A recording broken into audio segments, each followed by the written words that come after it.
The Lago Vista Vikings backs are firmly against the ball. Hello, everybody. Terry Bennett here on the Lago Vista Football Show, right here on L4 Media. As the Vikings lose another heartbreaker, this time to Gerald, 35-28, I should say. You know, you lose the first district game by 1 point, and you go, okay, let's get it back this week. You lose your second district game. You're now 0-2. The positives are, and there are positives, is this district is so balanced that if you can just get back into the win column, some of these teams above you will start falling back towards you. The problem is you're not in an elimination game quite yet. We're not that far there. But you're putting yourself into an elimination game, or you're going to need a lot of help. If you win out now, you're still going to make the playoffs with 2 district losses. I still contend no team will get through this district unscathed, and I still even say you might get a district champion with 2 losses and tiebreakers and all that crazy scenarios. Because when you just go look at these games and these scores, the only team that's really getting beaten bad is Smithville, and they are very, very down. But the other team, it's all been one possession games. Now we'll of course know a little bit more about Gonzales because they're one of the ones that beat Smithville, and they've only played 1 district game. But as Coach says, and he says it in this interview, this is one of the most balanced districts in all of the state. And I don't mean just in 4A, 3A, 2A. I mean the entire state, all classes. This is one of the most balanced districts. It's fun, but man, it can live for some tough weekends, especially when you start 0-2. All right, we're going to take a break, and when we come back, it's the head coach of the Lago Vista Vikings, Coach Creighton Phillips, right here on L4 Media. Here at L4 Media, we talk high school football, 4A, 3A, and 2A in Texas. We talk East Texas sports. We talk NFL, guy talk, movie and booze. We also talk wrestling and so much more. And you can see it all on our YouTube channel at L4 Media Company. Like and subscribe.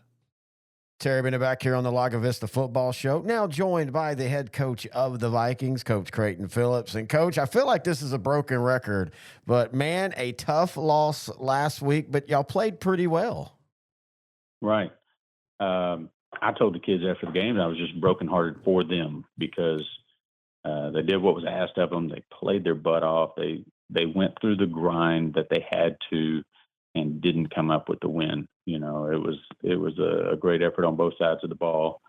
Kids played hard. There really wasn't a lot of bust or anything like that. It was just 2 pretty equally matched teams, and you know, just couldn't get anything to bounce our way. Every now and then, you know, you need a little luck. You need something to go your way, and everything that it felt like if it was a 50-50, it flipped to Gerald's side. So. Kudos to them. They're doing a great job there. They've got some really good athletes, and they're doing good with them. Well, I have to ask you, just you personally as a coach and your coaching staff, how frustrating is that? I mean, you know, when you get beat by a superior team, or if you get beat because you have so many mistakes, and it's obvious you understand that, but how is it in these, you know, back-to-back games where you're in the game, you make a little mistake, but you still play well? How frustrating is that for you?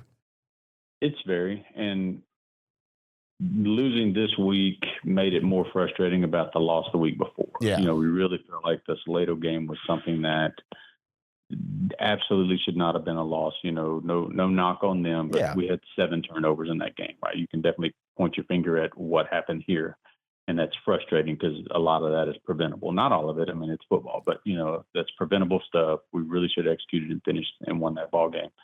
This week it was, we know we have to score every possession almost. Like, we really have to get the ball in the end zone. We're going to have to get those stops. And we, by and large, did it. You know, it just wasn't quite, you know, right where we needed to be, and needed some things to go our way. And, you know, we didn't get a call, or we didn't execute at the big moment. There was, you know, just inches. It's a game of inches, right? And the inches that we needed didn't happen for us at all times. Well, and, you know, you talk about this district, and this whole district's like this. And you and I have been talking about this all year, on the air, off the air, about, honestly, I think when you look at through the whole state, this is one of the most balanced districts talent-wise this year than I've seen in a long, long time. I've never been a part of one like this. Just looking at scores right now, and I know scores don't mean everything, but but really to tell a little bit of a story, the tightness of the games, who's beating who, all that kind of stuff, and everybody's overall record. You got a lot of people with a winning record. You got a lot of people, at 500 plus. You got your games are all being settled by one score. I don't think there's a clear cut dominant team. I really thought healthy. I think we had a chance of being that team, and we've been really beat up this year, more so than I've ever been, really. And the amount of kids that we've had that just aren't at 100% or not able to play. It's put us right in the mixing spot, and so you're going to have to go out and win those tight games. And right now, we put ourselves in a bad spot because we have not won, 2 games that were winnable games, just due to lack of execution, bad luck. You put it on whatever you'd like to, but ultimately our back's against the wall right now. Well, you bring up a good point when you talk about injuries. Everybody always thinks of the guys that miss time, but it's also the guys, as you said, that are 100% that are still out there. And to the layman, it looks like, oh, well, they're perfectly fine, but they're just not quite there, able to do what they normally could at 100%. Yeah, no, we've got multiple kids that have been playing, probably in the 70s and 80s. It's pain tolerance, so they're going to play, right? I want to play. I can tolerate this pain. And, a starter, oftentimes a starter at 75, 80% is about equal to your backup. But the mental difference in a starter versus a backup, oftentimes there's less bust, there's less mistakes. They just might not make a play like they would have. If you've got a D lineman that's in there and he's not quite what he normally is, maybe he's getting a quarterback pressure instead of a quarterback sack. Maybe he's, making a stop for a 2-yard gain instead of a stop for a 0-yard gain. And that's the whole cliche about football being a game of inches. When you take kids and reduce their capability a little bit, those little inches add up here and there. Maybe it's a completion on a defensive back that he's not quite full speed, whereas he would have broke that up had he had that one extra step. That's all over the place. That could be an offensive, it could be any position, right? And so that's where those little, death by 1,000 cuts has really been eating at us a little bit this season, and hoping to be trending healthier going forward. And it's been a good week of practice, so I hope that we're ready for Friday night. How do you, not only to your players, but you as coaches, how do you balance your backs are against the wall, but you don't want to press too much? Right. So our kids, I feel like it was fairly easy this week because you can come in after losing 2 games in a row and we can start pointing fingers, right? Like the kids, well, if the defense would get a stop, or if the offense could score, if y'all would do this, if y'all would do that. Part of that is we got a lot of kids that play both ways, so they really can't point fingers anywhere. But again, Friday night against Gerald, I think the kids, by and large, were pretty proud of how they played, and the coaches were pretty proud of how their position kids played. And it's like, all right, you've shown the grit that it takes to win the game. We have to mix that grit with the execution level that is higher than what we're doing right now. And so with us being beat up a little bit, it was a very mental week of practice. There was a lot of, hey, we're going to do this, and just really checking for understanding. Like, we had to be great teachers this week. Our classroom was the field, and, we're going to teach something. We're going to ask questions. We're going to walk them through it. We're going to jog them through it. You're going to talk through it. We're going to question and answer. And so for the little things that we're not doing right, we're not going to go out there Friday night without everybody understanding what they're supposed to be doing. Now, can they physically execute it? That's the game of football. But mentally, we felt like we've got to get as perfect as we possibly can. And so that was kind of our focus this week. All right. What are your thoughts on Gonzales? They're 1-0 in district. So again, getting a win helps you, but it also knocks a team down that's above you. Yeah. With this district, there's going to be tiebreaker scenarios, I feel like. And of course, we put ourselves in that mix right now. And so Gonzales, good team. They've got a lot of young talent. They've got good team speed. They're running, tight ends and 2 backs and 3 backs. So it's smash mouth football, what they do offensively.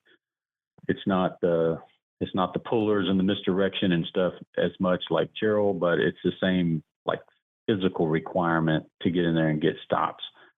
Defensively, they're very similar to us. They've got good speed. They cover ground. They run a very similar defense to what we run. So we have some familiarity there and, ideas of how to attack it. But again, it's going to have to be execution. They're a bend but don't break defense. They take some chances, but they're very soft in the secondary. They like to drop 8 and, it's zone, but there's a lot of people in those zones. So you're going to have to find your little windows and make the most of your opportunities when you get them.